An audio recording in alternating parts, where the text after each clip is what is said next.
Okay, so good afternoon. Have to excuse me, I'm a bit tired. I've got someone coming to see me soon. I had to change my diary, so I'll try and keep it brief in my opening remarks. So we'll really be out of here in half an hour. This week's going to be another busy week for the government. Early today, Health Minister Tony Rowe released the latest quarterly health target results, which showed that New Zealanders are getting checks for diabetes and heart disease, more help to quit smoking and getting more operations faster. It also showed that 94% of patients were admitted, discharged or transferred from emergency departments within the 6-hour target this quarter, the best result to date. So that's good improvements for the health system. Tomorrow, as you're aware, I'm making an announcement about what the government intends doing for children that come to school hungry. The government is clear that the primary responsibility for feeding children rests with their parents, but the fact remains that there are children turning up to the classroom hungry and not in great shape to learn. We invest millions in making our education system world class, and every child deserves a world class education. But the reality is that they're not going to make the most of that if they come to school hungry and cold, and that's not the child's fault. As I've said earlier today, we'll be working with partners on this program as we see this initiative being driven by schools, communities and businesses, not just the government.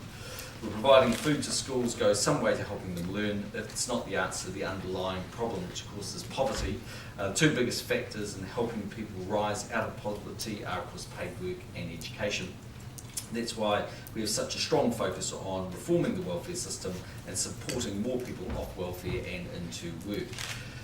This week, Justice Minister Judith Collins intends to introduce 2 new bills to protect children and victims from harmful criminal activity.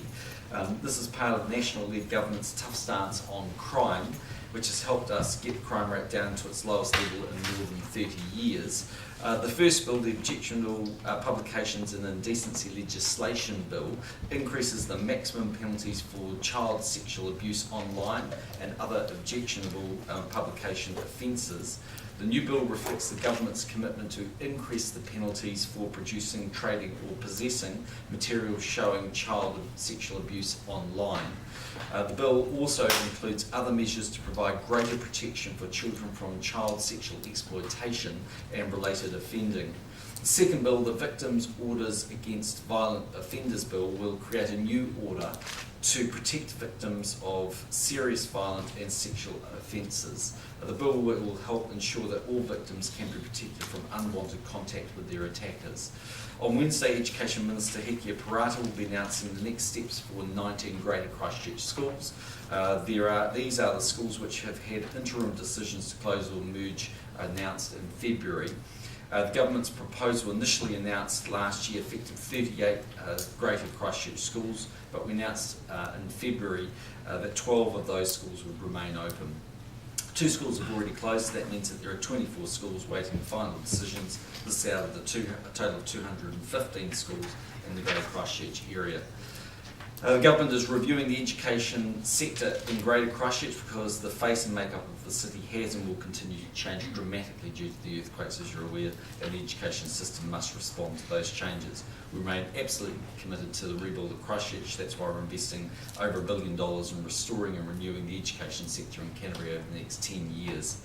This week, 2 new national MPs will be sworn in. Paul Foster-Bell will be sworn in tomorrow, and Claudette Hauati is expected to be sworn in on Wednesday.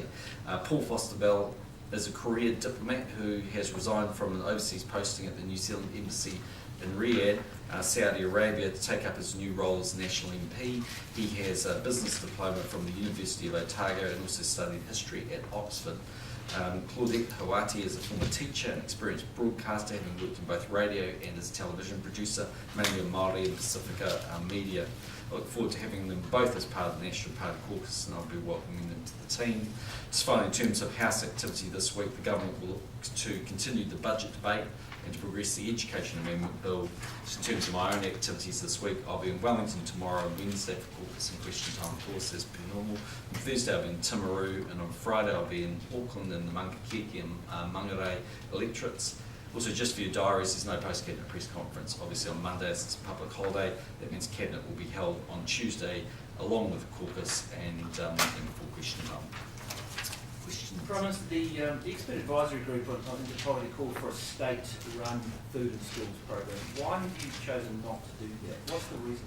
Well, I don't think that the state on its own is the best way of rolling out a program that will support hungry children. I think it's far better to engage communities. I think it's better to engage businesses. We all have a responsible role we can play, and with greater buy-in from those entities, I think we'll get a better long-term result. I think the risk is that the government plays its part, it builds that dependency on its own, and then if there are real issues around the delivery of that program, it won't be well done. So communities do already play an important role, and I think that they can, and I think secondly it just reduces the cost from the Crown's point of view. Is there any concern that if you leave it up to sort of individual firms and private charities, etc., that some children might fall through the gaps? I don't think so. When you see the program tomorrow, you'll see it's comprehensive. The partners are serious, established partners and have good distribution capability. How do you balance that relationship between what the state contributes and what businesses and communities contribute? We will see that tomorrow, but I mean, I think in the successful programs that we've seen run so far, there's already been a mixture of state, company and community involvement, and this is just an extension of that. The Child Poverty Report had a number of other recommendations as well. Are you picking up any of those? And if not, then are you going to respond to that report? We are going to respond to the report, and you'll need to sort of see if there are other things that we're looking at doing in future course. As part of the Tuesday announcement? To see a little bit of extra stuff there. Mighty River Power Shares taking a bit of a hammering today. They're basically off 5% now since the listing. Disappointed by that? Look, I can't really comment on the price. I mean, the problem I've got is the same problem I had prior to, which is I'm just not a registered advisor. So in the end, you know, it's for people to take their own advice. But, you know, the government's run a long-term program, and let's see how these things go. Does it cause problems?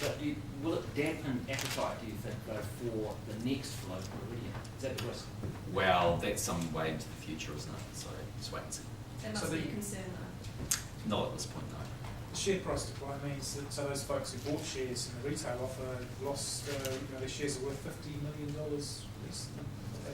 Yeah, I mean, it's a $3.5 billion company, though. Bit of perspective with it. If market conditions, though, are, we continue to be ropey or whatever, you've still reserved the right not to go Meridian. I mean, that's an outcome. Yeah, we always have that capacity, and the vendor, right up to the day that they issue shares, has the right to pull back. But yeah, let's wait and see. I mean, we're comfortable where things are at. Just on Sir Geoffrey Palmer's comments on the RMA, are his criticisms warranted? I haven't seen all of them. I've seen the top level media reporting, but no, I don't think so. I mean, the simple facts of life are is that the RMA is not working well in its current form. It's cumbersome, it's uncertain, and it's litigious. It's slowing down development, and I don't think that in its current form is serving New Zealand as well. And we've gone through quite a substantial process looking at the reforms. We've had a technical advisory group, and I think the Minister's been cautious about what she's been promoting, but in the end I think change is necessary. On youth suicide rates, you pledged at the last election to try and reduce youth suicide. How would you rate progress? Well, I think it's been really important to say that we've always argued that that is a symptom of mental health issues, and that we would do our best to try and funnel resources in that area, because that's a symptom of those issues. I haven't got the latest stats on me. Peter Dunn, I know, has that, and I know he's released his 30-point plan, but I guess what I would say is I think the number of youngsters who take their own lives is far too high. I mean, any number above 0 is too high, but it's too high. It's an issue that we've predominantly seen affecting boys. I think of the about 100 youngsters that committed suicide last year, 80% of them were boys, and there's a lot of Māori and Pacific youth. So it's critically important that we pour more resources in that area.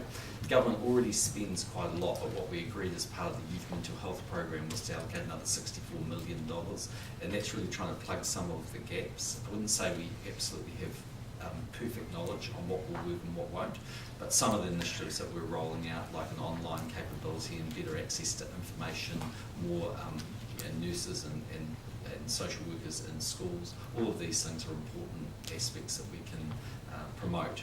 So look, at the end of the day, the only other point I really would make is that while our numbers are high compared to a lot of other countries, we do need to acknowledge there's under-reporting in some countries. So there's just more work that needs to be done. Teen suicides have increased though. Is that not symptomatic of perhaps not having done enough? No, I don't think you can actually draw that conclusion. There's been some very tragic examples of copycat suicides. There's been quite big groupings in certain areas, and there are a lot of different complicating factors in this area. So all I can say is that we care passionately about wanting to make sure that we protect youngsters. We know they're vulnerable, and we know that 1 in 5 of all young New Zealanders at some form experience a mental health issue, from mild depression right through to suicidal tendencies. So What are your thoughts on the predominant? Tomorrow, Prime Minister. So you mentioned it's not just kids come to school hungry, but cold as well. So are we going to see something there in terms of preventing kids from coming to school cold? Well, you wait and see. I mean, So it's not as the simple as government first. overall is looking to respond to the issue in a number of areas of vulnerable children that are in forms of deprivation, and we're doing a lot of things, from adding extra rooms on state houses to installation of low-income homes. The Food and Schools program is part of that. There's a lot of different factors. As I think I've described on a number of occasions, I see those all as a little bit the ambulance at the bottom of the cliff, and the real issue is to try and fix the issues higher up and make sure that people are in employment if they can be, and that there's levels of education support. But yes, there's 1 or 2 other things. How targeted will the schools, Food and Schools program be? You really need to wait and see tomorrow, but obviously it would make sense to target to those most in need. But overall, it's not quite as straightforward as saying because a child goes to a high decile school, it's not possible for them to be going to school hungry, because there are even very high decile 9 and 10 schools that have feeder areas which are of lower income, and that could be causing the issues. Or a child could just be not getting fed even though they're coming from a higher income home. So will it be universal, the program? You need to wait and see tomorrow. Didn't you take issue with Hone Harawea's bill though because you thought that was too broad and that's only targeting those numbers? Well, there are a number of things there. So you'll see tomorrow, cost is substantially greater in Hone Harawea's bill. The state fully pays, and it's a breakfast, lunch, I think it might be a dinners type model. There's no engagement with the private sector or the community. And I mean, in the end, the programs that we've seen that have run best have had a combination of all different factors. If it's So not speak fully, there when you said there were 1 or 2 other things, so it won't be just food. Yeah, I wouldn't over-hype it, but it's not just food, no.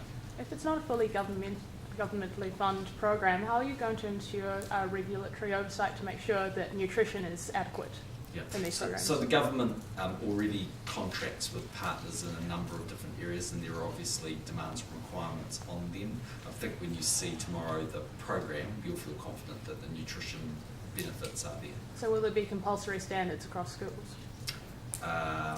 Well, it'll be a uniform program in so much that it's rolled out that way, and I'm sure the nutritional benefits will be high. I mean, it's no different from the government saying that we currently run a program of fruit in schools, for which last year we gave away 18 million pieces of fruit in a fairly extensive program, and some of them have higher nutritional benefits than others. But you wouldn't go along presumably with Coca-Cola in schools?